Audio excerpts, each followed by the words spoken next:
Good evening, ladies and gentlemen, and welcome to a very distinguished and magical night. I would like to say first that the piece you are listening to now was composed by the Russian composer Nikolai Rimsky-Korsakov, and it's called Shahrazad. And the introduction was about Sinbad. So it shows one example showing how much the influence of the tales of Sinbad spread through the whole world. I would like to say first that we are extremely proud and honored to have Professor Dionysius Ajus as our guest tonight. Welcome. It seems to me that there is an old love story between Professor Ajus and the tales of Sinbad.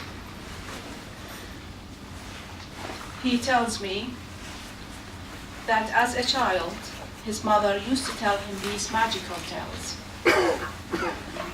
His imagination stretched to reach faraway cities and destinations: Baghdad, the Arabian Sea, the Indian Ocean, and other distant places.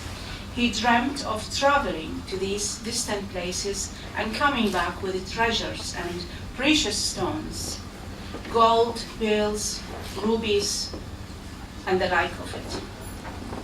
Not far from it, he became specialized in Arabic and Islamic material culture.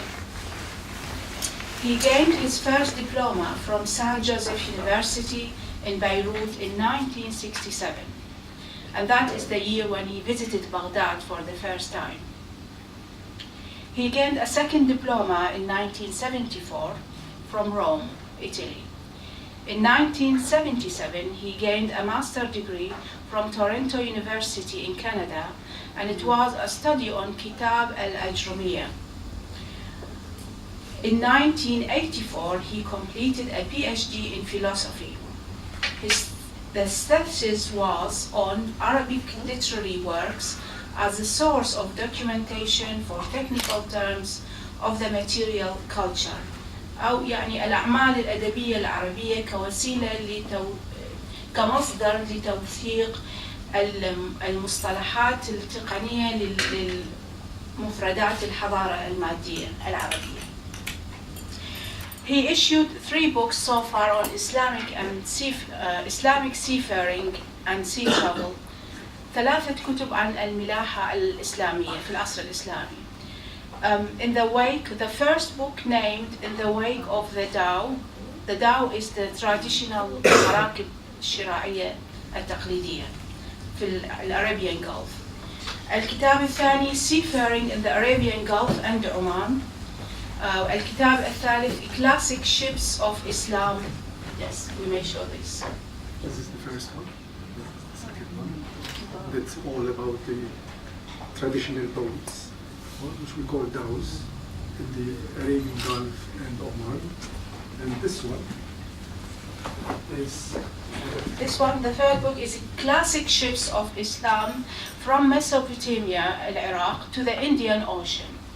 And it's all based on archival sources and primary sources of Arabic dealing with seafaring and seafaring in the classical and medieval period, based on primary Arabic sources. And, from Mesopotamia from Mesopotamia, i.e. Iraq, to the Indian Ocean as far as China. Excellent, thank you. Also,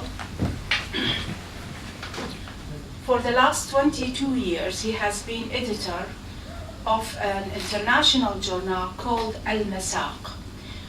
It was difficult for me to understand what he meant. When you read an Arabic word in English, you might interpret it in too many different ways.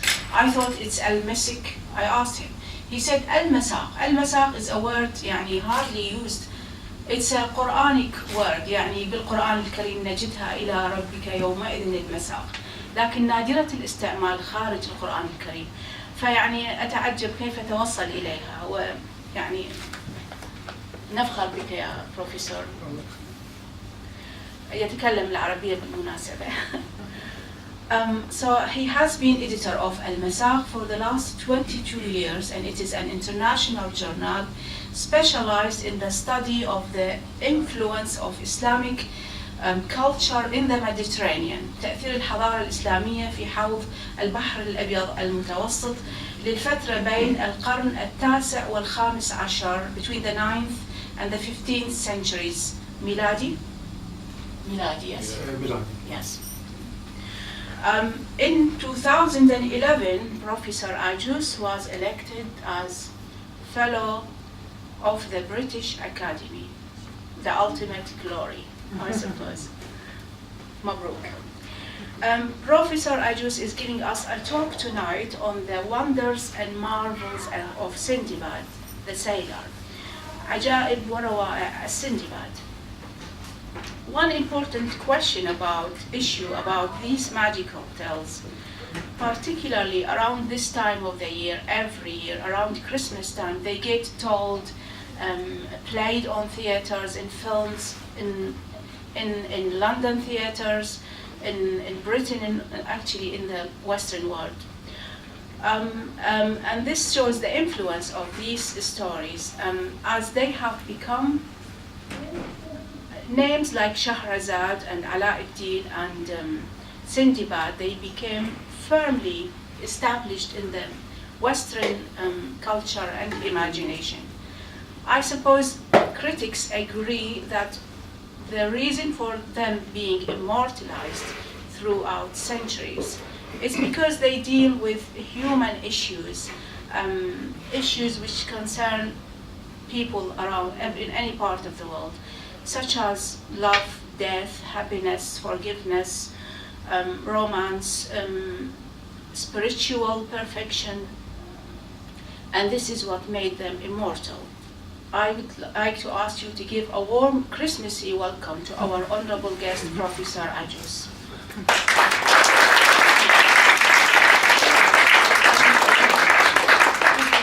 And welcome to the Iraqi Cultural Center. I suppose you're going to be King Shahriyar tonight and tell us tales about Sinbad. But I am not going to be Shahrazad. I want to save my neck.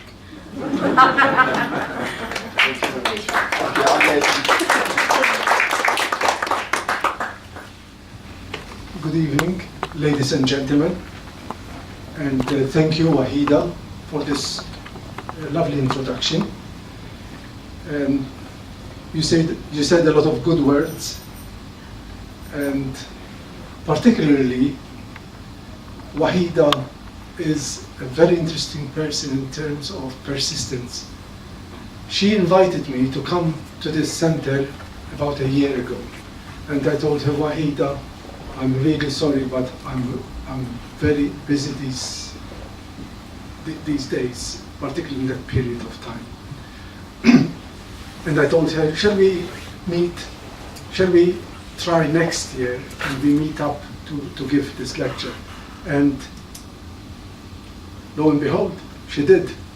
And I accepted her invitation, and here I am today with you. And first of all, before I start my talk, I would like to thank you for your great patience, waiting to listen to my word. This is a remarkable feature of the Arab character, particularly of the Iraqi one. We are patient. You are very patient. Thank you. Thank you. And before I start, I suppose everybody is hearing me. There is no problem.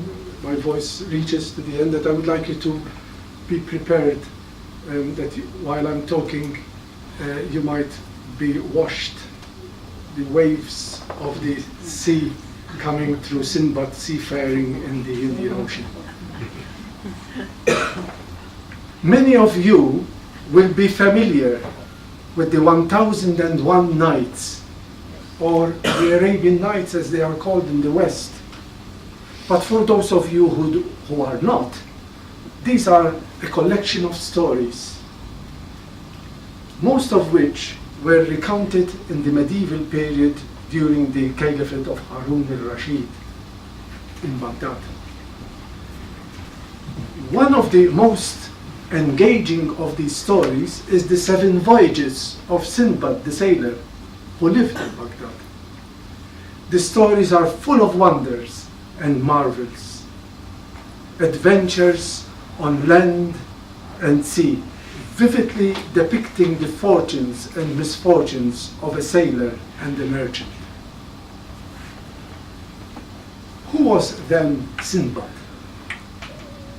In the 7 voyages, we are introduced to him as a rich merchant at the end of his adventures, recounting his stories to another Sinbad, a porter. He was very poor. This is the introduction.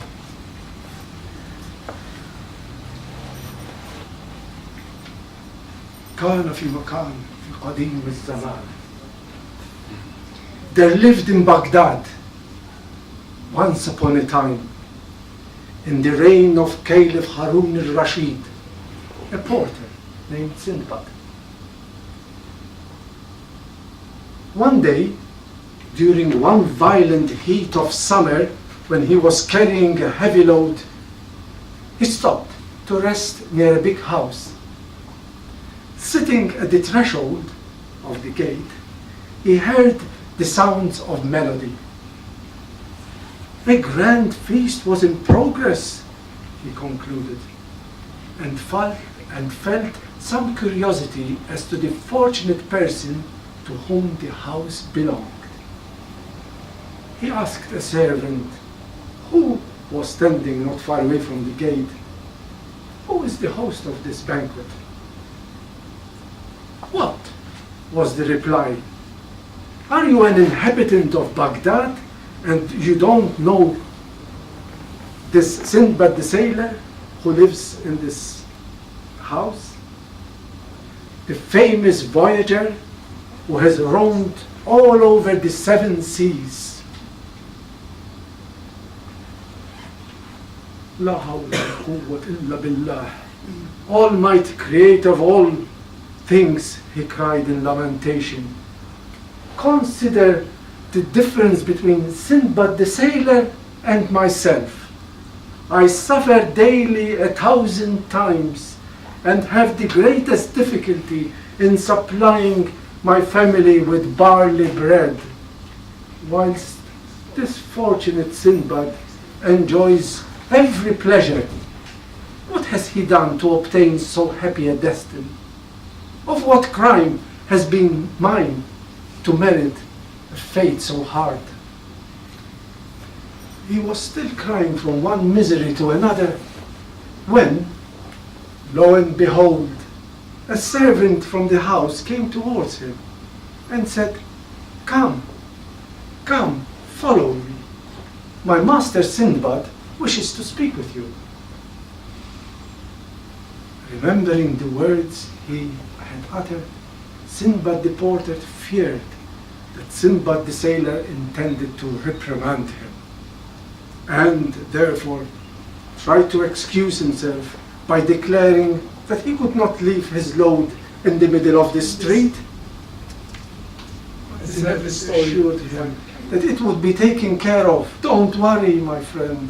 Leave the things where they are. Nothing will happen to them."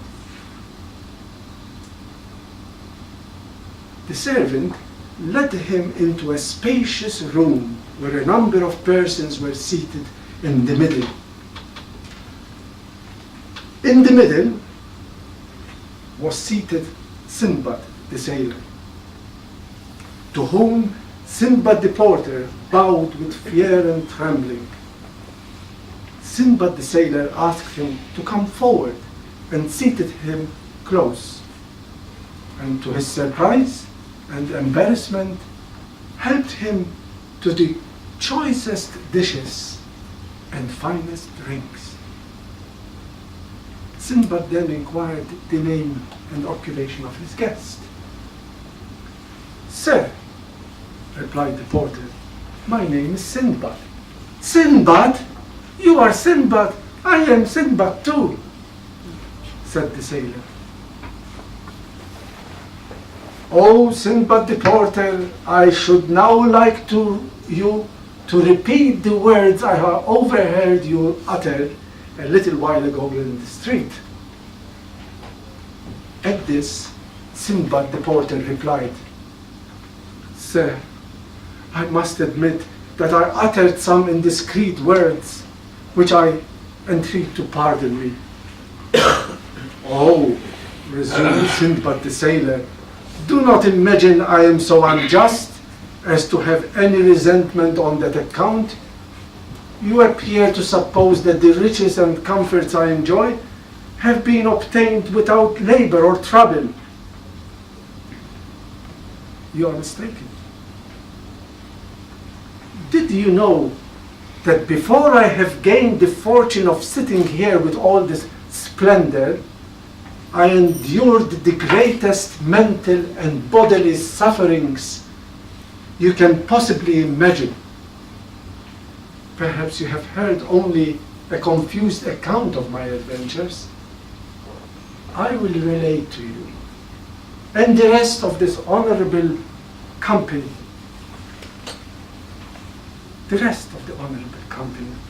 some of the dangers I have encountered.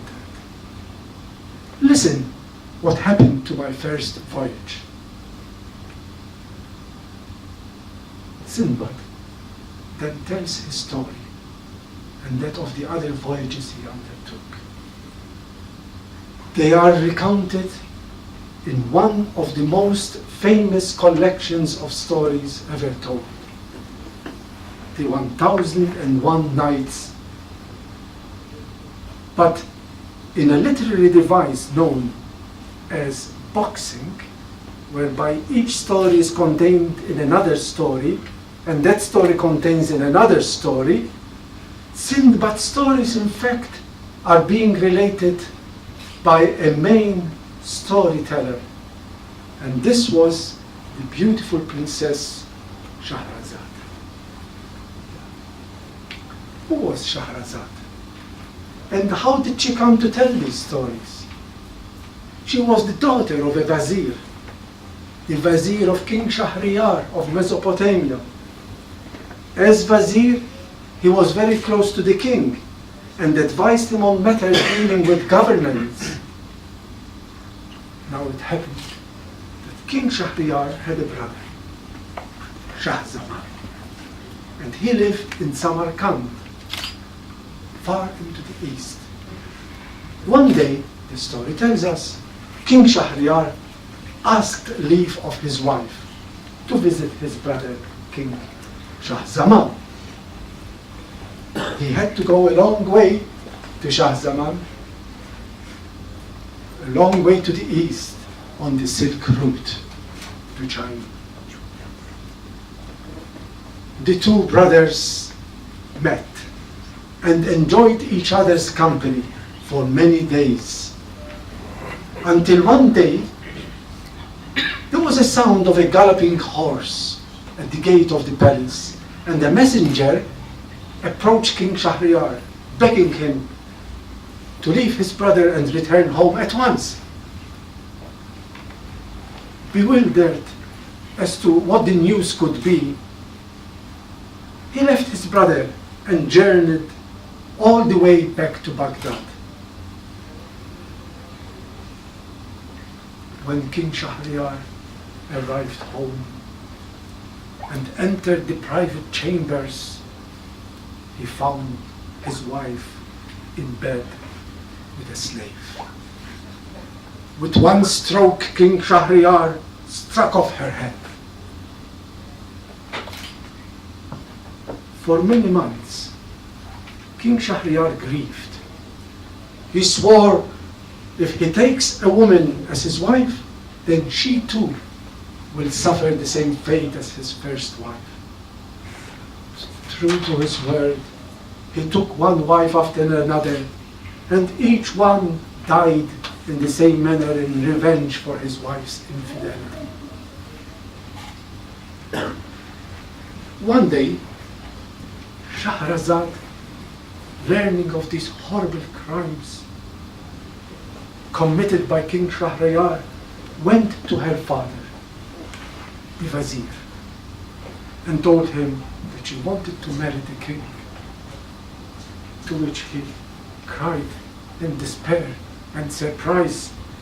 What, my dear child, have you not heard what happened to so many women in our kingdom that married the king? Seeking to reassure him, she replied, Father, you know, the king knows that you are my father. But she did not tell him what she had in mind. A plan which would prevent the king from killing her. A ruse which she kept to herself, except for her sister, Dunyazad, with whom she shared all her thoughts. After many weeks of talking to her father and trying to persuade him that the king would not commit such a crime, he let her daughter marry the king. On her first night with the king, Shahrazad recounts her first tale, but does not finish the story. And as dawn breaks, she begs the king to listen to the end of the story on the following night. By now, his interest captured, he agrees. The second night comes. She ends the first story, and soon after, she starts relating another story. But dawn arrives and leaves the king in suspense. She asks permission again to end the story the following night. And thus, she goes on from one story to another, from one night to another, and so for many other nights, delaying her death each night as she tells a new story. And by the time 1001 nights had arrived, the king had fallen in love with Shahrazad. His heart, his broken heart had mended, and he made her his permanent wife, the mother of his children, and they lived happily ever after. The exact origins of the 1001 nights are not known. But the themes of some stories can be traced to a Persian, Indian, and some to biblical ancestry. One theory, diffusionism, holds that aspects of culture start from a single source and spread from there to other civilizations. Theodore Benfey believed that Sanskrit was the fountainhead of culture, and that many fortes, such as those of the Panchatantra, spread orally to Europe via Persia from India. They also reached Europe in written form via Persian, Syriac, and Arabic.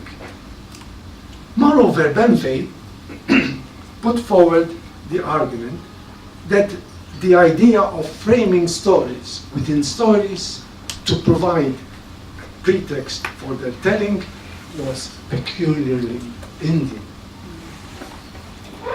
Emmanuel Kosken, however, argued that India was not the fountain of culture, but rather a reservoir.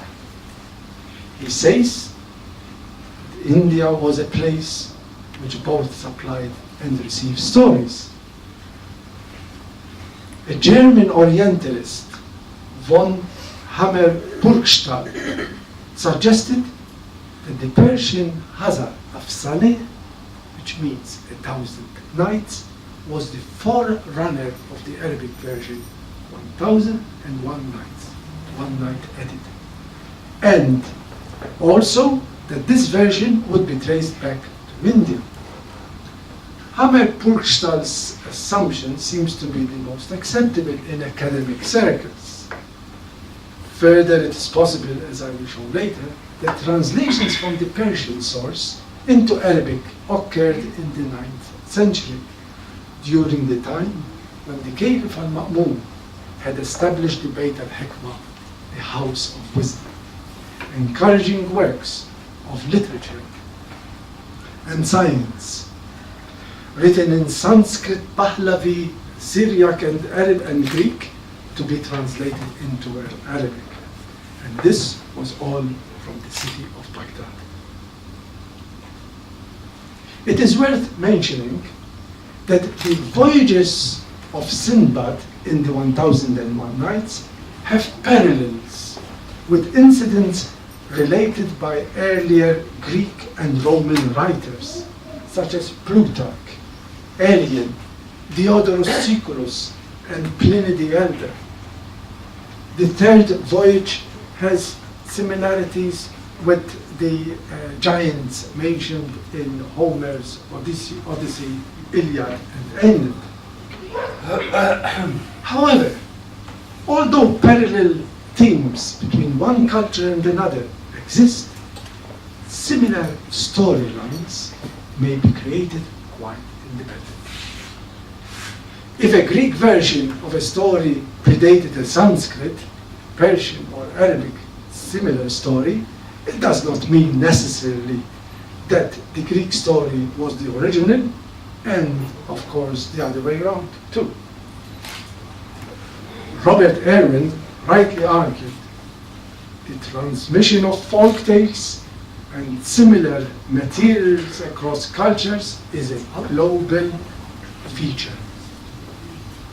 He further states that European folk tales in the post-medieval period plundered Arab literature, at least as ruthlessly as Arab writers had ransacked the writings of their neighbors. All of this shows that attempts by folklorists to trace the 1001 Night stories to one single origin are problematic, given the fact that stories appear to have migrated from one culture to another in a fairly random way.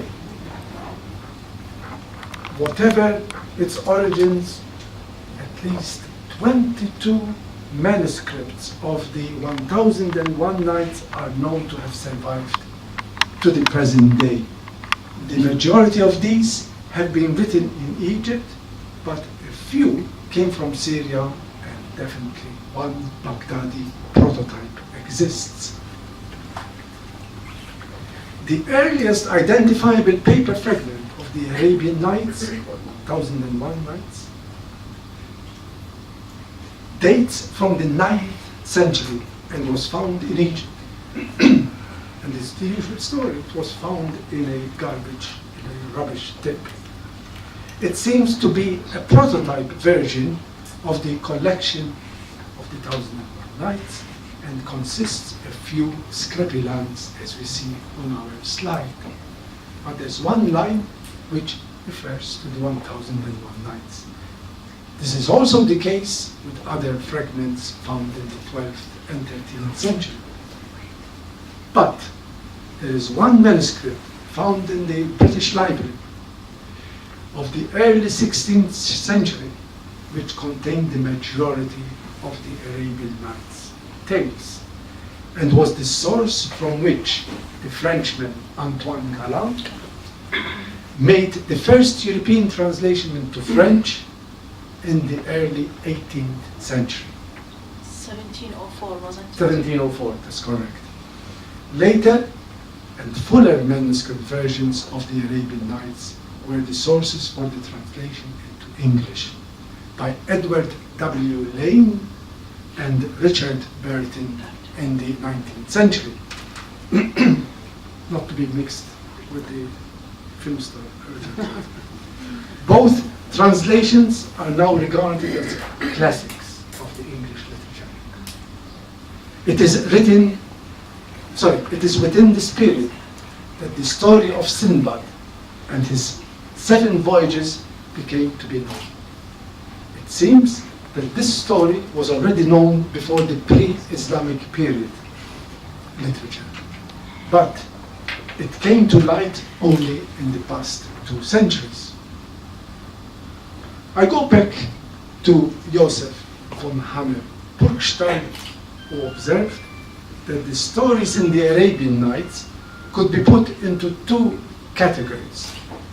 The first category, he said, contains wonderful and impossible adventures and extravagant absurdities, and has no other aim than to entertain the imagination by the most grotesque, impossible, and strange occurrences. Such stories are embroidered by the marvels wrought by magic and by the genies, the jinn, who play such an important part in them. The second category consists of real life Arabian tales of adventures, which took place in the times of the caliphs, and particularly that of Caliphate Harun al-Rashid. Von Hammer observes these stories lay claim to the general histories, and the anecdotes are, for the most part, really historical. As we shall see, the stories of Sinbad, the sailor, the 7 voyages of Sinbad, they show characteristics of both categories described by von Hammer Burgstaller. And he's an important Orientalist in the sense that he was the first one to stimulate studies on the 1001 Nights, both in the West and in the East. What makes the voyages of Sinbad so compelling is this mixture of the realistic and the magical. Each story which Sinbad tells entails excitement, danger, and very often the fantastical. Such stories must have originally been transmitted orally, as we know that historically only a small elite would be able to read and write. Storytellers learned how to attract their listeners by relating a story with a simple storyline with information which is often repeated so that it was easy to retain and follow it from one event to another. The technique was to keep the listeners in suspense until the end, as you all are doing. By the time they came to be written down, the Sinbad stories had built on this technique, creating narratives containing everyday maritime details which would have been familiar to their audience, as well as the wonders and marvels element which still entertain us to this day.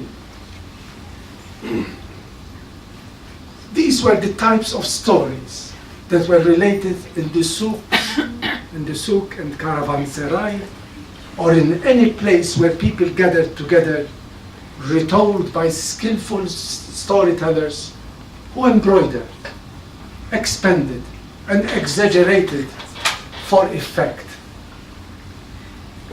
Baghdad must have been one of such places, and one can imagine the storytellers in the souk with their captive audience. Baghdad is also the setting for many of the tales, and is the place from which Sinbad sets out from and returns to. This makes it probable that it was in 9th century Baghdad that the stories were first collected and written down, perhaps for the entertainment of the court.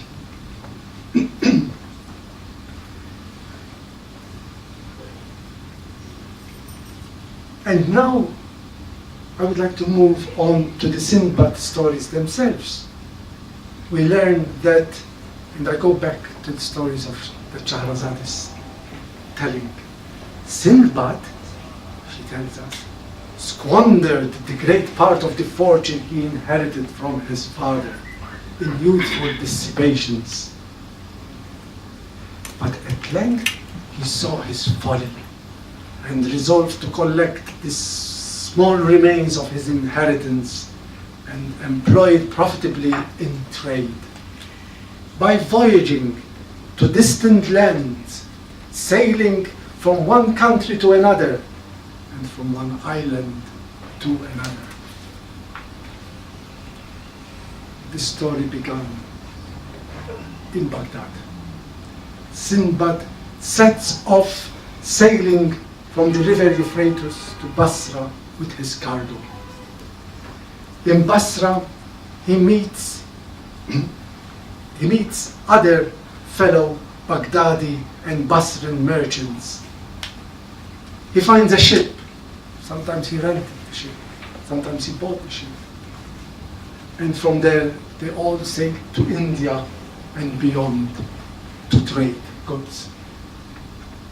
But in this,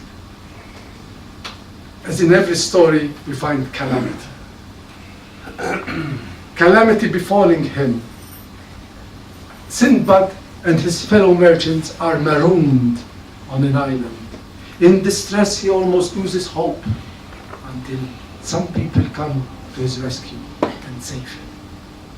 He trades his goods, restores his fortune, and his adventure ends with him returning to Baghdad, where he joins his family and friends and throws a large banquet for everybody to enjoy and hear once more about his adventures. As he finished relating one adventure and starts one adventure and comes to the end of it, he pauses and says, he addresses the people at the banquet and tells them, "My dear brothers, never again will I set foot on a ship. I was so close to losing my life at sea or being eaten by a big monster."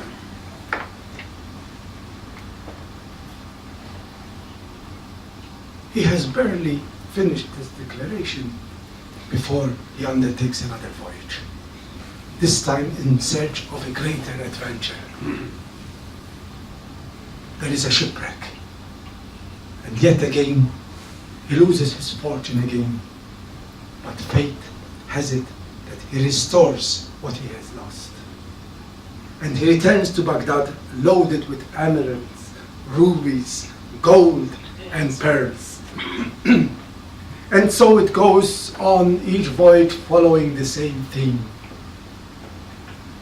Now, these stories have got interesting images of a huge bird called Ruh that picks up Sinbad by its claws, of a large whale like the whale described in Jonah in the biblical Al-Hud. And also we have got the one-eyed giant and many other strange creatures. This one-eyed giant is also found in the tales of Odysseus, the Greek Odysseus, adventures of Odysseus. And we know that people of medieval times believed in such creatures because of the maps drawn then, which show images of monsters of the deep, along with whales and serpents and large birds. It seems that in every world culture there is belief in monsters and giants, as such beliefs have come down to us in ancient and medieval folk tales. But now, these monsters, these creatures live on in the children's stories as we see in Harry Potter's stories. And in other stories of the classical and medieval period, the Sinbad stories contain historical, geographical facts about the period that they belong to. Baghdad, in the days of Harun al-Rashid, was flourishing in trade, knowledge, science, and technology.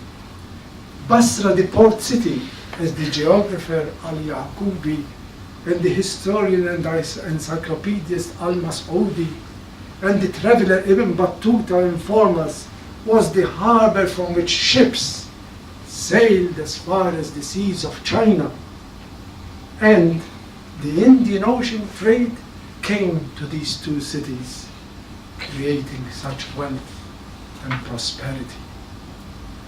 The islands on which Sinbad was marooned are well known. They are found in the Arabian Persian Gulf and on the West Indian coast, the Maldives and the Iraqi Islands. Knowledge about trading goods in the days of Harun al-Rashid is well documented. Historians talk about all this. Geographers, Ibn Khurradadbeh, Al-Maqdisi, Ibn Hawqal. It was no exaggeration that such precious stones as diamonds, emeralds, rubies, and pearls, as well as gold and perfumery, were in abundance at that time, sourced, many of them from the Indian islands and mainland India. Going back to Sinbad's voyages,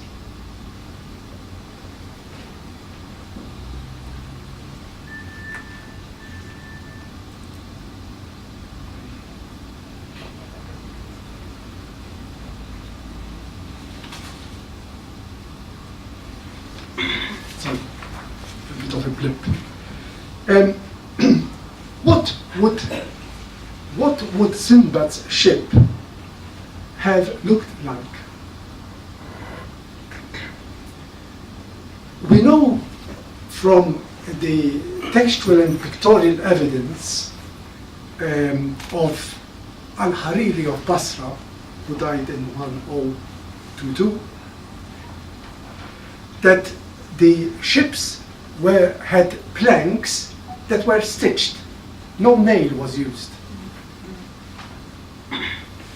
The planks were sewn by coir rope, which was brought from the Maldives. The planks came from Malabar, Kerala today. These ships were powered by square sails and maneuvered by stern rudder. A great invention in that time and period. We also have information now of a shipwreck found at the Balatung of the Indonesian coast. And it's the 9th century, the times of Sinbad the Sailor. And it was discovered by Flecker, which has been studied so far. But unfortunately, the planks are in such bad state that they couldn't reconstruct the ship as it was. But it was a trading ship coming from China to the Western Indian Ocean, most probably to Basra. This is a reconstruction of this ship, which was reconstructed in Oman and sailed to as far as Singapore recently. Going back to Sinbad's voyages, these form part of a genre of literature called the marvels, the wonders and curiosities, what we call in Arabic the ajaib and the gharaib. Sorry? No, gharaib. These were centered on the sea and voyaging, and were stories known to sailors in Basra and Siraf on the Persian coast at the time that they were related, and who would have, some of them, voyaged on ships to East Africa, Java and Sumatra, and to the Sea of China. We find such stories in the Book of Wonders of India, the Kitab Ajaib al-Hind, written and compiled and written by the sea captain Buzurg ibn Shahriyar, who died in 1009, very close to the 9th century manuscript that was found. They, like the 7 voyages of Sinbad the Sailor, are known as the Tales of the Fantastic, which recount heroic journeys where the ships are wrecked as a result of gales and strong winds, and the crew and the merchants often lost their lives. It is intriguing to speculate what, if anything, links the 1001 Nights to these tales of the Ajaib al-Hind, the wonders of India. Which came first? Or were they totally independent of each other? For the moment, this is something modern scholarship has not resolved. So now, what are the main characteristics of the 7 voyages of Sinbad the Sailor? To sum up, they were: first, we have seen in his adventures, fortunes always tend to misfortunes. But at the end, he returns to Baghdad loaded with a rich cargo containing among them precious stones and gold. Secondly, we find in Sinbad the kindness and generosity, bestowing gifts on the poor and the unfortunate. This demonstrates the strong moral element in the tales. Then, thirdly, it's this box story that I was talking about, which is fascinating. One story embedded to another, in another, which always returns at the end to the original story, hence the storyteller Shahrazad. Fourthly, time and space. The stories center on Baghdad, when it was ruled by the Caliph Harun al-Rashid. The times when Baghdad was a very important center of trade, connected as it was with Asia and Europe and the sea, by land and sea. And fifthly, the elements of marvel and wonder and the depiction of the fantastic. As we have heard, these stories were devised for people to hear in the market, to hear them in the marketplaces or caravan resting places. People then, just as today, wanted to hear of something which was magical, to escape into the magical world, to be taken outside of their drab day-to-day existence, as we do every day here in London, and experience the unknown, but with the reassurance like a dream, and like Sinbad, that we come back to normality. One final note is Orientalism and the 1001 Nights. It is interesting to look at the impact which the 1001 Nights has had on Western society. The tales were known only to Arabic speakers until their discovery by the Frenchman Antoine Galland in the early 18th century. Their popularity in the West grew through various French and English translations, but it was through the immensely scholarly and beautifully written translations of Edward W. Lane and Richard Burton in the 19th century that the 1001 Nights became a book of interest in the English gentlemen's club and other elite literary circles. Let us not forget that several of the tales depict scenes of an erotic nature, which would have made them unsuitable to mainstream society. However, so-called expurgated versions were soon being produced. By the early 20th century, several children's storytellers, were attracted by such stories as Ali Baba and the 40 Thieves, and Aladdin and the Magic Lamp, and of course, the 7 Voyages of Sinbad the Sailor. Such children's stories, such children's storytellers began to produce different versions of these tales in vast quantities. Their popularity increased up to the mid-20th century, when several themes of these stories became topics of the film industry. Ray Harryhausen is very famous and particularly known for his Sinbad films. The 7th Voyage of Sinbad, the Golden Voyage of Sinbad, Sinbad and the Eye of the Tiger, where, as Robert Irwin maintains, to create the sort of land of oriental enchantment that might be imagined by a child. Indeed, these Arabian Nights films are aimed mainly for children, are mainly aimed at children, and are purely for entertainment. They are the products of popular culture, and as such, argues Robert Irwin, they manifest a playful and disrespectful approach toward the actual text of the Arabian Nights, and indeed toward the Middle East culture in general. These films misrepresent the stories in their depiction of the Middle Eastern society, with such things as scantily clad women. They are manifestly for a Western audience so different that the one for which they were originally intended. Whereas the children's stories of the Arabian Nights were retold in a way that was much in keeping with the spirit of the stories, and show a respect more to the Middle Eastern values.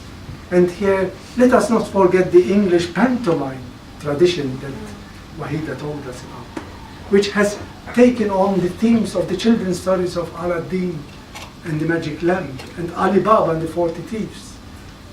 In spite of these Western interpretations, the fact is that, as Ulrich Marzolf claims, the Arabian Nights commands a place in world literature unrivaled by any other fictional world of Oriental provenance.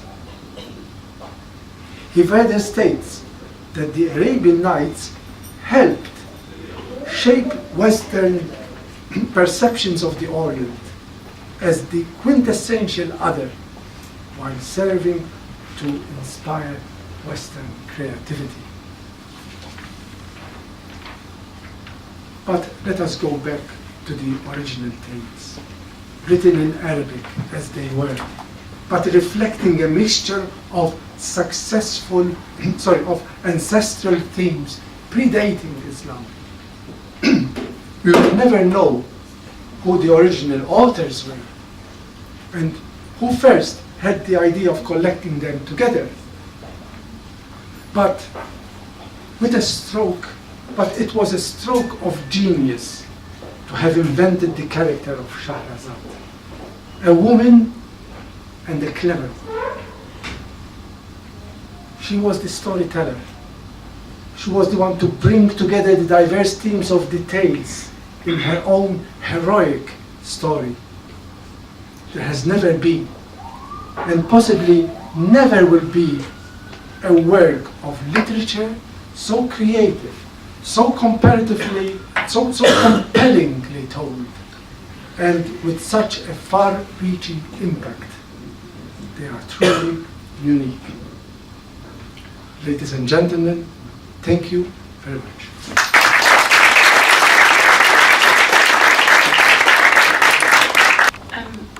Some English critics, they say that Charles Dickens, the great British English novelist, he imitated or used the element of suspense. يعني عنصر الترقب في ألف ليلة وليلة قصص ألف ليلة وليلة. He copied it for his readers, and this is what made him so popular. How true is this? Yes, I think the element of suspense is a world feature. We all tell narratives for suspense. We all want the attention of the listeners, of the In readers. particular, postponing the end of the story for Exactly. the next night, or in his example, for the next edition of. Yeah. And of course, don't forget the Charles Dickens. So I'm told, because I had only I read them translated in my language, Maltese, and they never read them in English. But Charles Dickens used to write weekly in the newspaper, so the suspense was important to keep readers, well, basically to buy the next issue. And I think that was very popular in the 19th century. Even I remember back home in my country, that was popular too. Back home in your country, the island of Malta, من جزيرة مالطا بالأستاذ,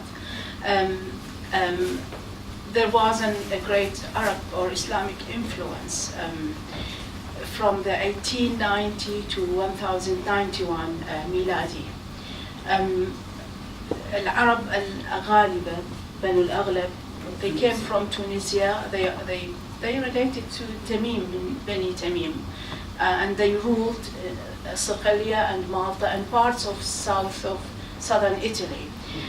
Is the Islamic Arabic influence is still evident in Malta, and was that kind of a trigger for you to take this academic path? Well, yes, the influence, it's much the language rather than the culture that influenced the islands, both Malta and Sicily. And we still see this lively in the language, and also in other things in the material culture has my interest, like food, cuisine, and also toponymy, like names of places. There are many which are of Arabic origin. But Islamic culture is interesting because there is a lot of elements found in our family society, as well as that of Sicily, which is very similar to the tribal System. Arab Berber Islamic society. I suppose this magazine, Al-Masaq, which I told you about earlier, researchers in this subject of the influence of Arabic Islamic culture in the Mediterranean and Sicilia and Malta. Medieval. So, and it comes out of the University of London? No, this is published by Routledge, but the chief editor now is in Europe, in Ghent, University of Ghent. I used to be main editor for a long time. Yes. You have been editor for 22 years? Yes, it's a question. Okay, you can, and I will continue later. No, after you. Just one more question. Actually, I was one day traveling to the Gulf. I think it was to Oman. On the airplane, في الطائرة, they gave us some magazines. One of them was مجلة طيران, اسمها طيران الخليج. It's, a simple magazine, not much in it. And I was looking through. I saw an article about Sinbad saying Sinbad Iraqi وليس عماني.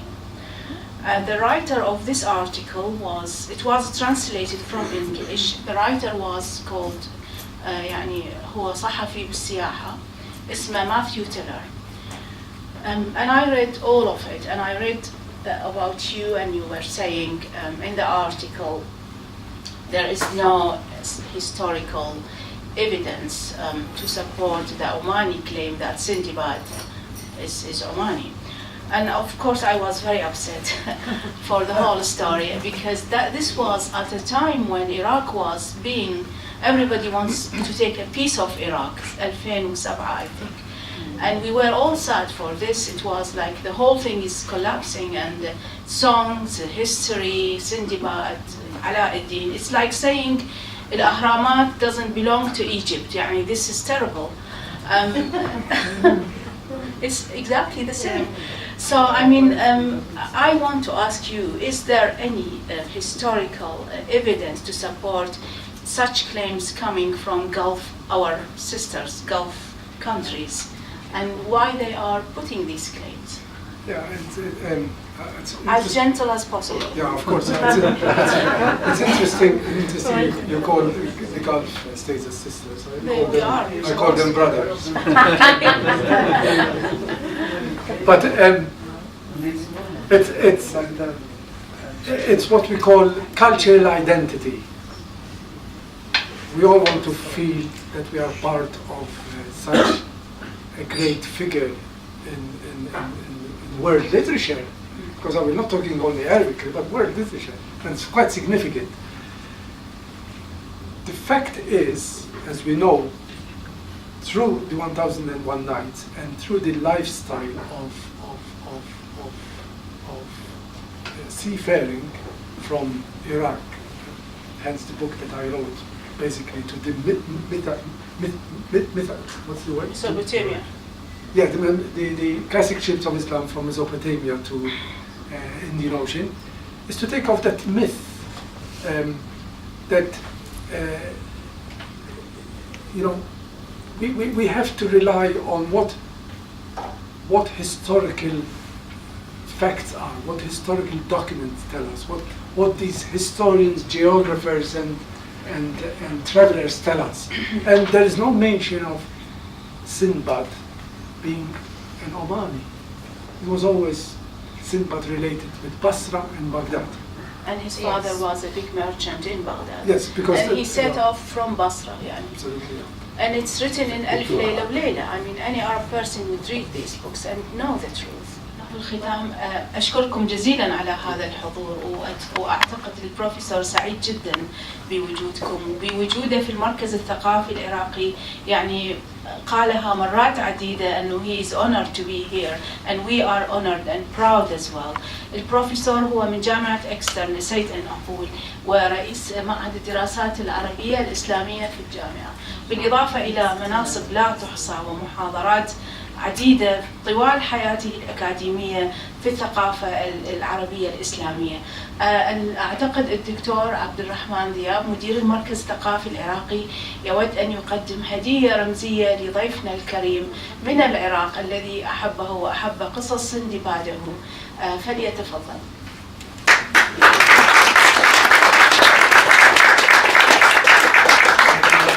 It was a great pleasure to have you on the center, and I think this is beautiful, simplistic. Very. And I think Khalida Dami, the Iraqi artist, also she has a gift for you from her work. Very nice. She can explain to you.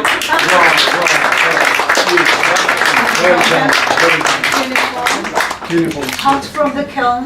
Beautiful. Wow. Hard from the kiln. Khulud had an exhibition last week. Yes. Attracted a lot of audience. Thank you. And thank you very much for Thank you. بشكر ست وحيدة لأن دائما عملها professional. We would like to thank ست وحيدة because she always tried to be English in her work. But I would like